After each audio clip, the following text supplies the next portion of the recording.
هل يحتاج جهازك إلى إصلاح؟ نوفر تشخيصا مجانيا بدون مكالمات أو تنقل. نستلم الجهاز من باب منزلك ونعيده إليك بعد الانتهاء. قبل الإصلاح نرسل لك تقدير التكلفة ونبدأ العمل فقط بعد موافقتك. خدمة بسيطة وشفافة واحترافية.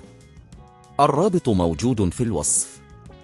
للبدء في تغيير القابس والفلاتر لجهاز دايسون DC-19 يجب عليك أولاً التأكد من أن الجهاز غير موصول بالتيار الكهربائي. بعد ذلك دعنا نتبع الخطوات التالية. تحضير الأدوات.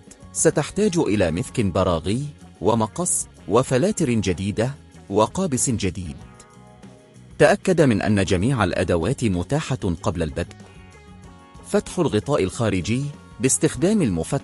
قم بفك البراغي التي تثبت الغطاء الخارجي لجهاز دايسون DC-19. احرص على الاحتفاظ بالبراغي في مكان آمن لتسهيل إعادة التركيب لاحقاً. فحص الفلاتر القديمة. بعد إزالة الغطاء ستظهر لك الفلاتر. تحقق من حالتها، وإذا كانت متسخة أو تالفة قم بإزالتها. ينصح بتنظيف الفلاتر القديمة بالماء، ولكن إذا كانت التضرر كبيراً يفضل استبدالها. تغيير القابس. حدد موقع القابس القديم وابدأ بفك الأسلاك المتصلة به.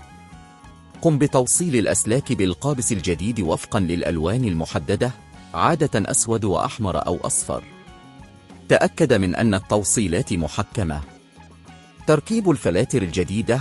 بعد تغيير القابس قم بتركيب الفلاتر الجديدة في أماكنها المحددة.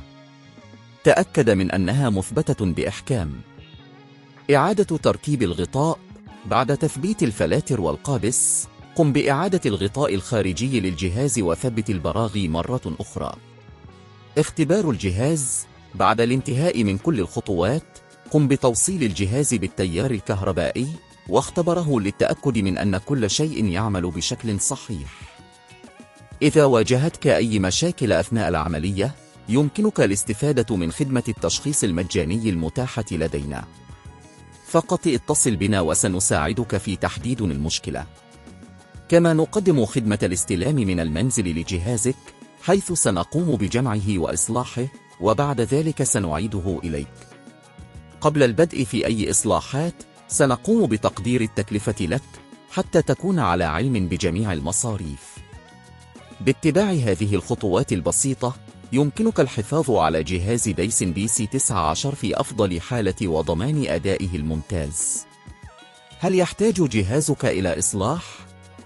نوفر تشخيصا مجانيا بدون مكالمات أو تنقل. نستلم الجهاز من باب منزلك ونعيده إليك بعد الانتهاء. قبل الإصلاح نرسل لك تقدير التكلفة ونبدأ العمل فقط بعد موافقتك. خدمة بسيطة وشفافة واحترافية. الرابط موجود في الوصف.